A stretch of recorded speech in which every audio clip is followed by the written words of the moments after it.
Apakah telur mentah bisa disimpan di kulkas? Sama seperti bahan makanan lainnya, telur bisa cepat busuk atau terkontaminasi bakteri.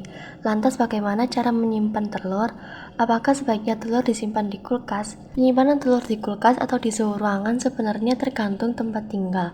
Telur yang sudah disimpan di kulkas sebaiknya tetap disimpan di kulkas. Sebab saat dikeluarkan dari kulkas dan diletakkan di suhu ruangan, telur tersebut bisa berair atau terjadi kondensasi. Jika ingin menyimpan telur di kulkas, sebaiknya tempatkan telur di wadah aslinya guna mencegah telur menyerap bau dan rasa dari makanan lain yang ada di kulkas. Telur yang disimpan di kulkas bisa bertahan sampai 30 hari.